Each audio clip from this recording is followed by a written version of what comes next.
Hi, how you doing? This is Veronica, Martha, Trixie Izuka, and I was able to get paid on time, so I made it to rent the car and go do my job, which is lit. Absolutely needed to. And I got quite of a journey.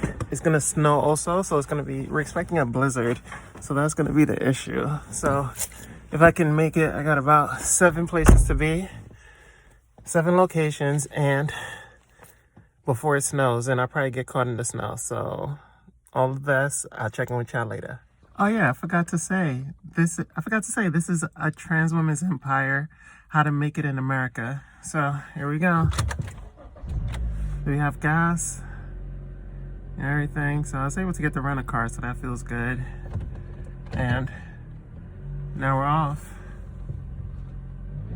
Oops. Emergency brake. Is it? No way. Cool. So now we're off. Being careful, so I might just have to put the phone down. So especially no phone and driving. So I'll see you in a bit.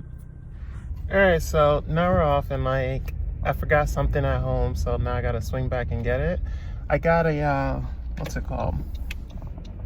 I rented something with sturdy wheels, like a 4x4 because of the snow.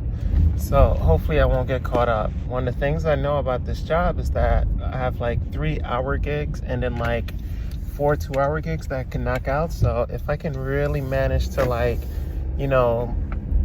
not speed through it, but do a good job. But all right, so yeah, so I had to swing by the place at home to get something, and sorry for the bad camera angle. I don't really have one of those things that go on a car so that you can hold your phone up, so we're gonna make do with this.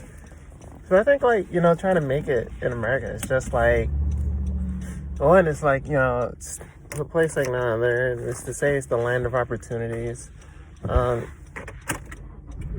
Even though I'm from here, traversing this world as a trans woman sometimes feels like I'm not accepted here.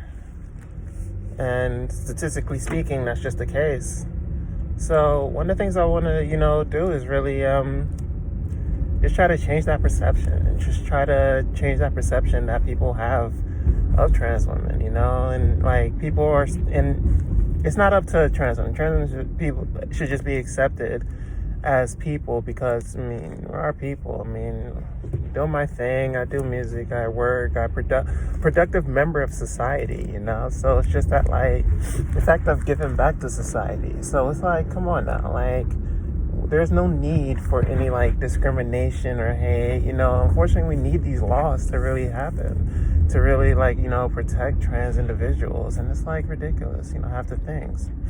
So it's really annoying. It's really frustrating, despite all the things I do and done, to have to deal with, having to figure out how to make it in America as an American. It's ridiculous. That's the thing. Empires aren't given, they're earned. Well, some people are given them, but me, that's for sure, I'm not. I have to use what I have at my disposal. So one of the things at my disposal is this zip car, and a job that allows me to get away from this city every now and then, which, is really difficult. Luckily, one of the places I'm going to, I'm going out of state, so one of the places it's not banned for us from us to travel there. So I still have a chance to get out of the city, maybe just go for a ride, just go for a drive and relax. After this, I'd listen to a podcast or something, listen to some music, and just relax and eat some food and just do my thing. I'm a little later than I really wanted to, because I'm gonna get on that on another video. But I was making some music late into the morning, and then early this morning I wanted to try to finish it up, which I'm not gonna finish it up before I had to go for these gigs. So that was one of the things I had to do, which I'm pretty excited about, and it's pretty an opportunity. I hope I didn't miss my stop. And I got traffic, so I probably could have avoided traffic, but I'm doing my best. You gotta, building is tough already, building, they say Rome wasn't built in a day, and Even if you're constructing something, you need a break too. So this is sort of a break from that, but not really, because one, it allows me to like see more places I've never been. Like 2 of the locations I've never been, and if I can get those locations under, managed and under control, then I can really make it an easy location. So I got like 3 more afterwards that are relatively easy. I have 2, I think, service jobs that I have to do. So I'm excited about that. What else? I mean, it's not much to it, like this gig is like really, it's an independent contracting gig. It allows me to, set my own hours. Tomorrow I have my regular job, which I love, working with developmentally disabled individuals. I love that job. It's not even the rewarding aspect of it. It's more so the fact that it's a fun field to learn. I recommend people who are looking for work to really get into that, consider that field. And a lot of people say that I'm just not comfortable. Like I used to work with profound to severe mentally disabled individuals, and yeah, you gotta clean diapers and feed people, and it's quite disgusting, I'm not gonna lie. But once you get over past that, it really is, you learn a lot, and now I work with moderate to mild, and that they can talk, they're independent, like they're really great folks to be around, actually, really great folks. I remember watching an award show with them, and it was fun. It was the most fun I had watching an award show, and some people are under the care of developmentally disabled for different reasons. It's not that they're always like cerebral palsy or something like that. Some really just have an obstacle that prevents them from working has an obstacle that requires assistance, so it's really a crapshoot when you apply to the field, because you never know the group you're going to get with. So I was lucky to work with 4 different stages of developmental disabled individuals, and sometimes it's mental, sometimes it's physical, but it really is a fun career, and they're always looking for people, and it's you get to learn some things, because this is I look at the field, this is what I find interesting in it. I went to sociology, I'm a sociology, I graduated a BA in sociology, and one of the things is that it's now understanding the world and societal structures. Now the field is really great because it encompasses, and it's a really good book that I think I want to order and discuss it a little bit, because I really am passionate about this field, is that it's not, they referenced a facility that was closed down. A newscaster did a broadcast on it, and it was the conditions were really not good at all. And in the book they say that it's some facilities, and a lot of them go now to residential homes, that it's not a prison, but it's like a prison, because their independence and their restrictions is sort of limited to either safety concerns. It's not a hospital, because hospitals are way different. So you don't treat people with developmentally disabled individuals as if they're in a hospital. And one of the things they used to stress is not to feed with with gloves on, which is very, it's just people. And it's not a psych ward, but there are psychological conditions that are involved. Now, here's the interesting thing, right? Was that with individuals that were profound and severe, who couldn't talk, who couldn't really communicate, I used to always wonder how they were diagnosed with some psychiatric conditions, and I still don't quite understand that.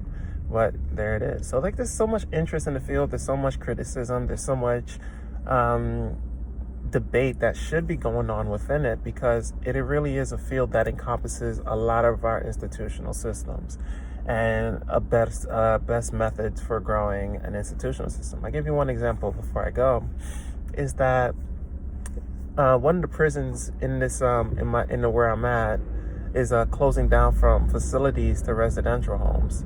And now the people I used to care for before I left was used to be a facility, and when I joined it was a residential home. So I never got to experience the facility, but I got to experience the residential home setting. So I'm wondering if that's going to parallel to where people who are incarcerated, who have harsh conditions in a facility will have better conditions in a residential home for rehabilitation, because a lot of residential homes' goals were to reintegrate into society, to teach people the life skills and the ability to be able to, go find a job and have a career and work and live a long, productive life. So if that works in the same way theoretically for incarcerated individuals, is it possible that we'll have incarcerated individuals who will have an actual chance at rehabilitation rather than in a facility? So that's really interesting, and I'm wondering if that will be. I mean, we sort of have that already, like in the form of halfway houses.